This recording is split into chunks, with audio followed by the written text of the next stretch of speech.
যেখানেই আমরা যাচ্ছি, যেখানেই বাস বলুন, মেট্রো বলুন, ট্রেন বলুন, যেখানেই যাচ্ছি, মানুষ কিন্তু এখন বেশ কিছু মানুষ আমাদের জিজ্ঞেস করছে, আচ্ছা দাদা 2026-এ কি একতরফা আবার শাসক দল ক্ষমতায় আসবে, না কি হতে পারে বলুন তো? এই যে এত আন্দোলন হচ্ছে, এত দুর্নীতি হচ্ছে, এত মন্ত্রীরা জেলে যাচ্ছেন, দিল্লিতে পরিবর্তন হচ্ছে, হরিয়ানায় পরিবর্তন হচ্ছে, মহারাষ্ট্রে পরিবর্তন হচ্ছে, কিন্তু বাংলায় কি হবে 2026-এ? এত আন্দোলন কি বিফলে যাবে, নাকি মহিলাদের ভোটই বা কোন দিকে যাবে? কি হতে পারে?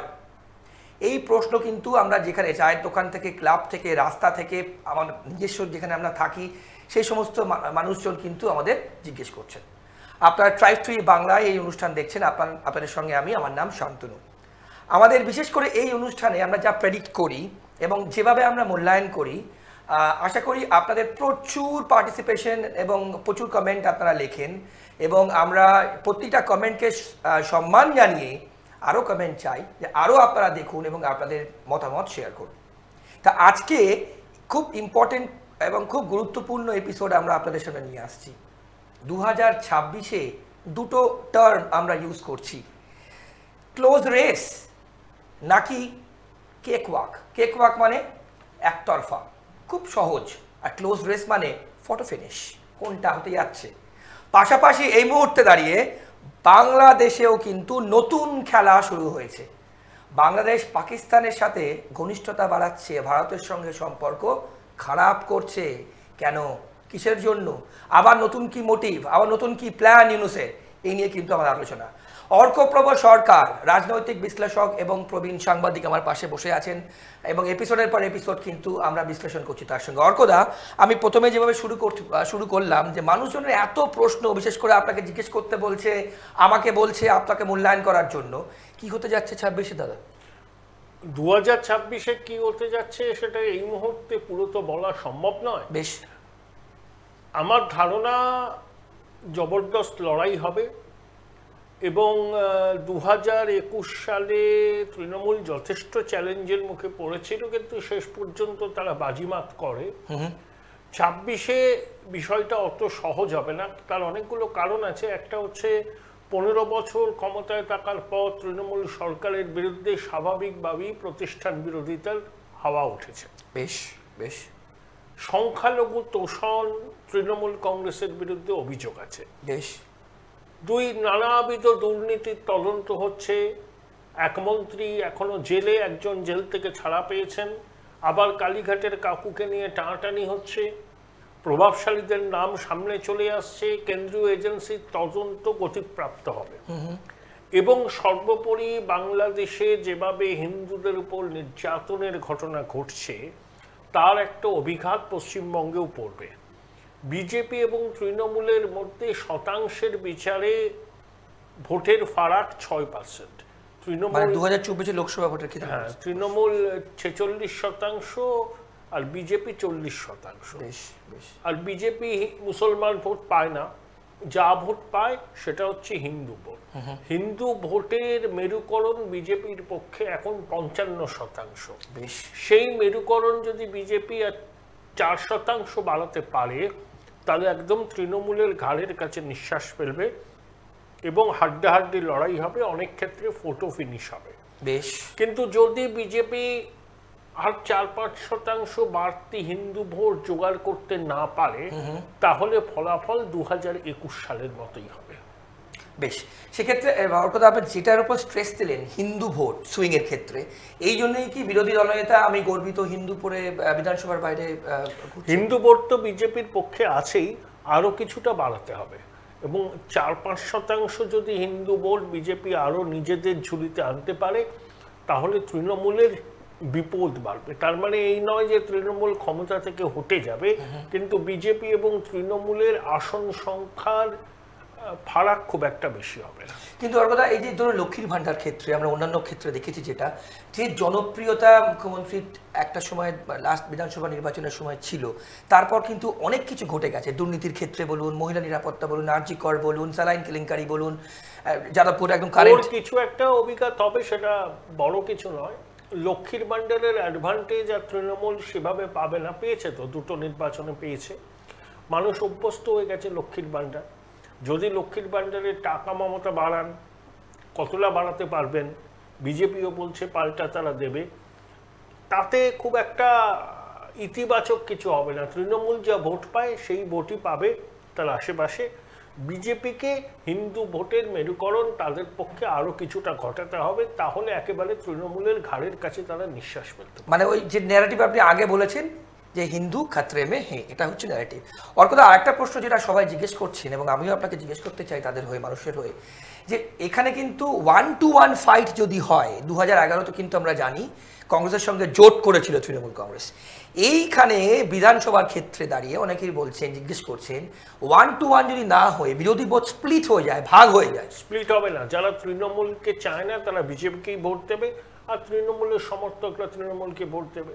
সিপিএম কংগ্রেস দু একটা বিচ্ছিন্ন পকেটে হয়তো কিছুটা ভালো ফল করতে পারে, কিন্তু সার্বিকভাবে লড়াইটা হবে বিজেপি বনাম তৃণমূল। না, তাহলে বামের ভোট কি আবার আপনি প্রেডিক্ট করছেন? বামেদের আর কোনো ঘুরে দাঁড়ানোর সম্ভাবনা আমি অন্তত দেখছি না।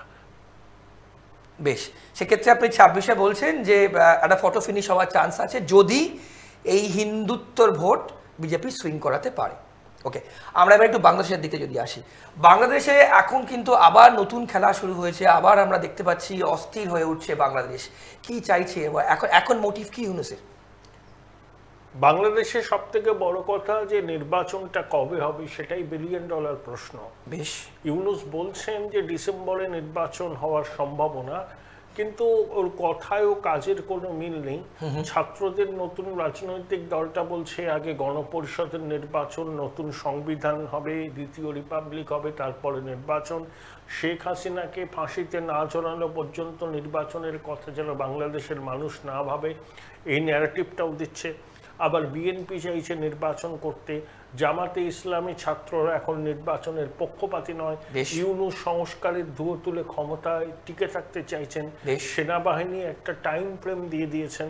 তো বাংলাদেশে সার্বিক অস্থিরতা চলছে, আইন শৃঙ্খলা বলে কিছু নেই, মবের মূলক মাতৃশক্তি লাঞ্ছিতা হচ্ছে, 71% বিদেশি বিনিয়োগ কমে গেছে, বহু বাংলাদেশের নাগরিক নাগরিকত্ব ত্যাগ করছেন এবং সম্পূর্ণভাবে মাৎসন্যায় চলছে। বেশ, যদিও ইউনূস আইন শৃঙ্খলা পরিস্থিতি যে ভেঙে পড়েছে সেই অভিযোগ মানতে চাননি, কিন্তু একটা জিনিস স্পষ্ট, বাংলাদেশের মানুষই বলছেন যে দেশে আইন শৃঙ্খলা বলে আর কিছু অবশিষ্ট নেই। তাই চূড়ান্ত নৈরাজ্য এবং অরাজকতা চলছে বাংলাদেশে। এই অরাজকতা এবং নৈরাজ্য থেকে মুক্তি তখনই হবে যখন মানুষের দ্বারা নির্বাচিত একটি সরকার ঢাকায় আসীন হবে। সে কি মানে কোনোদিন সে কবে হতে পারে, নির্দিষ্ট কোনো সময় কি? নির্বাচন নিয়ে অনেক কথা বলছেন, কিন্তু যতক্ষণ না পর্যন্ত সরকারিভাবে ইউনূস নির্বাচনের বিষয়টাকে জানাচ্ছেন ততদিন পর্যন্ত স্পষ্ট করে কিছু বলা যাচ্ছে না যে একটি নির্বাচন কবে হবে।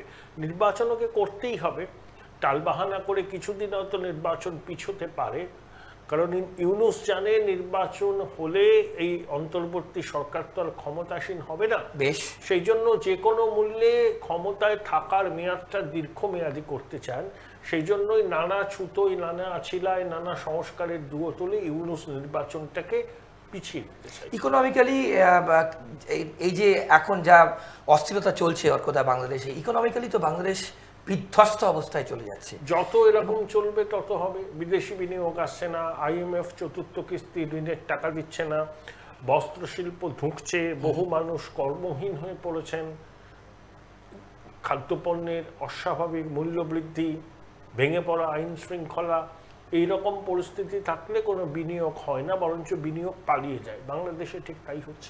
আপনি আমাদের অন্য একটি পর্বে বলেছিলেন যে বাংলাদেশে কিন্তু আফগানিস্তান হতে যাচ্ছে এবং আফগানিস্তানের মতো অবস্থা হতে যাচ্ছে। যেরকম চলছে, বাংলাদেশে নিষিদ্ধ জঙ্গি সংগঠন মিছিল করছে, তারা বলছে গণতন্ত্র মানি না, খিলাফত প্রতিষ্ঠা করতে হবে, সেই মিছিলকে অনুমতি দেওয়া হয়েছে এবং তারা তো বলে আমরা সবাই তালিবান, বাংলা হবে আফগানিস্তান। জঙ্গিতে সমর্থকদের ইউনূস মদত দিচ্ছে। ওর প্ল্যান তো বাংলাদেশে অস্থিরতা তৈরি করে আইন শৃঙ্খলা পরিস্থিতি এমন হোক, গৃহযুদ্ধ বেঁধে যাক, মানুষ খুনোখুনিতে জড়িয়ে পড়ুক, তাহলে নির্বাচন করতে হবে না, আইন শৃঙ্খলা পরিস্থিতি ভালো নয়, এই অজুহাতে নির্বাচন পিছিয়ে দেওয়া হবে। সেই জন্যই ওই জঙ্গি সংগঠনকে ইউনূস সরকার মদত দিয়ে রাস্তায় নামিয়েছেন এবং আমার আশঙ্কা আগামী দিনে বাংলাদেশের স্বীকৃত রাজনৈতিক দলের অনেকেই এই জঙ্গিদের নিশানা হবেন, হামলার শিকার হবেন, তাদের প্রাণ সংশয় পর্যন্ত হতে পারে। সাংঘাতিক অবজারভেশন। এবং সার্বিকভাবে বাংলাদেশের পরিস্থিতি অত্যন্ত নাজুক, আইন শৃঙ্খলা বলে কিছু নেই, গৃহযুদ্ধের মুখে দাঁড়িয়ে রয়েছে বাংলাদেশ। সেখানে যারা হিন্দু অর্থাৎ যারা সংখ্যালঘু, তারা তো আরো অবস্থা খারাপ হবে না? হিন্দুদের অবস্থা এমনিতেই খারাপ দীর্ঘদিন ধরে, এবং তাদের পিঠ দেয়ালে ঠেকে গেছে। শুধু হিন্দু নয়, যে কোনো ধর্মনিরপেক্ষ মানুষ, মুক্তিযুদ্ধের পক্ষে যে সমস্ত মানুষ আছেন বাংলাদেশে, তারাও কিন্তু নিরাপত্তাহীনতায় ভুগছে। ভারত সরকারের দিক থেকে কি আপনি আরো প্রোঅ্যাক্টিভনেস এক্সপেক্ট করছেন? ভারত সরকার ওয়েট এন্ড ওয়াচ আপনি লাস্ট বার বলেছিলেন, কূটনৈতিক বিষয়টাকে দেখছে এবং অবশ্যই আন্তর্জাতিক মহলে জনমত তৈরি করছে, এবং বাংলাদেশে যে কার্যত জঙ্গিদের দখলে বাংলাদেশ চলে গেছে, এটা ভারত সরকার সবাইকে বোঝাতে মোটামুটি সক্ষম হয়েছে।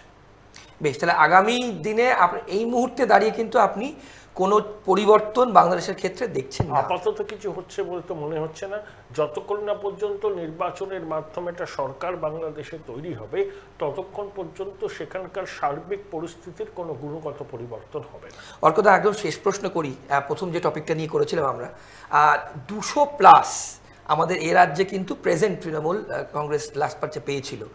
26-এ কি যে কেক ওয়াক শব্দটা আমরা বললাম খুব সহজে, আপনার কি মনে হয় যে এই এখন যদি এই কনটেক্সটে যদি এই মুহূর্তে নির্বাচন হয়, আপনার কি মনে হয় যে আবারও 200+ হতে যাচ্ছে, মানে একচেটি একতরফা ভোট? হিন্দু ভোট যদি বিজেপি নিজের দিকে আরো কিছুটা টানতে না পারে, তাহলে 2021-এর ফলাফলের পুনরাবৃত্তি হবে, মানে আবার 200+।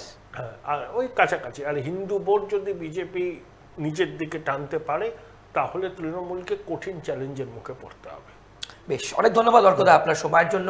আমরা কিন্তু বিস্তারিতভাবে মূল্যায়ন করলাম, আপনাকে জানালাম যে আপনারা যে প্রশ্ন করেছিলেন যে এই মুহূর্তে নির্বাচন হলে কি হতে পারে, কিন্তু হিন্দু ভোট কিন্তু কি ফ্যাক্টর, যেমনটা অর্কদা বললেন, এবং বিজেপির মেন প্রোপাগান্ডা এজেন্ডা কিন্তু সেটাই যে হিন্দু খতরে মে হে, এই ন্যারেটিভ নিয়ে কিন্তু মানুষের কাছে তারা যাচ্ছে এবং মানুষদের বোঝানোর চেষ্টা করছে। দেখতে হবে আমাদের প্রত্যেককে যে আম জনতা অর্থাৎ আপনারা মানুষ এই ন্যারেটিভ কীভাবে নেন। অর্থাৎ বিজেপির ইলেকশন আরও অনেক সময় আছে, আরও অনেক কিছু ঘটে যাবে, আরও অনেক দলবদল হবে, এদিক থেকে ওদিক আরও কিছু হবে, রাজনৈতিকভাবে অনেক চেঞ্জেস হবে, আমাদের সেই নজর কিন্তু সেদিকেও থাকবে। পাশাপাশি বাংলাদেশেও আগামী দিনে কি পরিবর্তন হয়, সেখানকার হিন্দু যারা অর্থাৎ যেখানে সংখ্যালঘু যারা, তাদের কি অবস্থায় থাকে, এই নিয়েও কিন্তু আমরা আগামী দিনে আগামী পর্বে আপনাদেরকে আপডেট করব। আজ এ পর্যন্তই, আর অন্যান্য সব খবরের জন্য দেখতে থাকুন ট্রাইব টিভি বাংলা। ভালো থাকবেন, নমস্কার।